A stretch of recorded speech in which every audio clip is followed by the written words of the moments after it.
ಯಾವ್ದೋ ನಿಮ್ದು ಯಾವ ಟ್ರೈನ್ ಮಿಸ್ ಆಗಿತ್ತು 9:30ಗೆ? ಗುಜರಾತ್ ಎಕ್ಸ್ಪ್ರೆಸ್. ನಾನು ನಮ್ ಫ್ರೆಂಡ್ 10 ಸತಿ ಚಾನೆಲ್ ಚೇಂಜ್ ಮಾಡಿದೀವಿ. ಯಾಕೆ? ಫಸ್ಟ್ ಸತಿ ಹಾಕ್ತಿವಿ 0-1, ಆಮೇಲೆ ಈ ಚಾನಲ್ ಅಂತ ಮುಂದೆ ಹೋಗಿ ಬರ್ತೀವಿ 2-2, ಆಮೇಲೆ ನೋಡ್ತೀವಿ 2-3. ನಮ್ ಫ್ರೆಂಡ್ ಕ್ರಿಕೆಟ್ ಹಾಕೋ ಫುಟ್ಬಾಲರ್ ಹಾಕಿರೋದು ಅಂತವನೆ. ಅಯ್ಯೋ ನಿಂದ ಹಂಗಾಯ್ತಾರ ನನ್ ಕೇಳಿಲ್ಲಿ ಹೇಳೋ. ಇವತ್ತು RCB ಮ್ಯಾಚ್ ಆರಾಮಾಗಿ ಜ್ಯೂಸ್ ಕುಡ್ಕೊಂಡು ಮ್ಯಾಚ್ ನೋಡ್ಬೇಕಪ್ಪ ಅಂತ ಹೋಗಿ ಫ್ರಿಜ್ ಡೋರ್ ಓಪನ್ ಮಾಡ್ತೀನಿ 1 ವಿಕೆಟ್, ಫ್ರಿಜ್ ಡೋರ್ ಕ್ಲೋಸ್ ಮಾಡ್ತೀನಿ 2 ವಿಕೆಟ್. ಆಗಿದ್ದಾಗ್ಲಿ ಜ್ಯೂಸ್ ಕುಡ್ಕೊಂಡೆ ಮ್ಯಾಚ್ ನೋಡ್ಬೇಕು ಅಂತ ಫ್ರಿಜ್ ಡೋರ್ ಓಪನ್ ಮಾಡಿ ಜ್ಯೂಸ್ ತಗೊಂಡು ಗ್ಲಾಸ್ ಹಾಕೊಂಡು ಹೋಯ್ತೀನಿ. 8ಕ್ಕೆ 6 ವಿಕೆಟ್ ತೆಗ್ದಿಕ್ಬಿಟ್ಟವ್ರ ಮಚ್ಚ.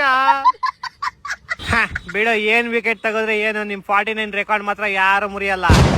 ಚಪ್ರಿನ ನಮ್ಮ ಮಗನೇ ನಾವು 49 ನೋಡ್ತಿದ್ದು 2017 ಅಲ್ಲಿ. ಅವಾಗ ಈ ಇಂಪ್ಯಾಕ್ಟ್ ಪ್ಲೇಯರ್ ಅನ್ನೋ ಯಾವ್ದು ರೂಲ್ಸ್ ಇರ್ಲಿಲ್ಲ. ನಿನ್ನೆ ಮ್ಯಾಚ್ ಅಲ್ಲಿ ಅಭಿಷೇಕ್ ಪೋರಾನು ಇಂಪ್ಯಾಕ್ಟ್ ಪ್ಲೇಯರ್ ಆಗಿ ಬಂದ್ಬಿಟ್ಟು 30 ರನ್ ನೋಡಿದ್ದು. 75 ರನ್ 30 ರನ್ ಮೈನಸ್ ಮಾಡಿದ್ರೆ 45 ರನ್. ಆಕ್ಚುಲಿ ನಿನ್ನೆ ನಮ್ ರೆಕಾರ್ಡ್ ಬ್ರೇಕ್ ಆಗೈತೆ. ಅಯ್ಯೋ ಇವ್ನಿಗೆಲ್ಲ ಗೊತ್ತಾಗ್ಬಿಡೈತೆ. ಹಿಂಗೆ ಬರ್ತೀರ ನಮ್ 2 ವರ್ಷ ಬ್ಯಾನ್ ಬಗ್ಗೆ ಬಂದ್ಬಿಡ್ತಾನೆ. ಟಾಪಿಕ್ ಚೇಂಜ್ ಮಾಡ್ಬೇಕು. ಹೌದು, ನಿನ್ನೆ ಡೆಲ್ಲಿ ಅವ್ರು ಹೆಂಗ್ ಮಚ್ಚ ಬ್ಯಾಟಿಂಗ್ ಮಾಡ್ರು ನೋಡಕ್ಕಾಗಿಲ್ಲ, ಸಖತ್ತಾಗಿ ಬ್ಯಾಟಿಂಗ್ ಮಾಡಿದ್ರು ಅಂತೆ. ಓ ಸೂಪರ್ ಆಗಿ ಮಾಡಿದ್ರು. ಏನ್ ಕೇಳ್ತೀಯ? ಸಾಹಿಲ್, ಸಮೀರ್, ಅಕ್ಷರ್ ಪಟೇಲ್ ಬಂದ್ರು, 3 ಮೊಟ್ಟೆ ಆಮ್ಲೆಟ್ ಹಾಕ್ಬಿಟ್ಟು ಹೋದ್ರು. ಇನ್ನ KL ರಾಹುಲ್, ನಿತೀಶ್ ರಾಣಾ ಬಂದ್ರು, 1 ರನ್ನಿನ ಮಹಾ ಯೋಗದಾನ ಮಾಡ್ಬಿಟ್ಟು ಹೋದ್ರು.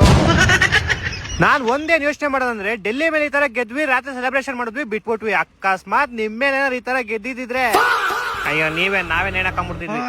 ಏನು ಏನಿಲ್ಲ, ನಮ್ಮ ಹತ್ರ ಎಲ್ಲ ಈ ತರ ಗೆಲ್ಲಕ್ಕಾಗಲ್ಲ ಅಂದೆ. ಅವಾಗ್ಲೇನೋ ರೆಕಾರ್ಡ್ ಅಂತಿದ್ದಲ್ಲ, ಕೇಳಿಸ್ಕೊ ಹೇಳ್ತೀನಿ ಇವಾಗ.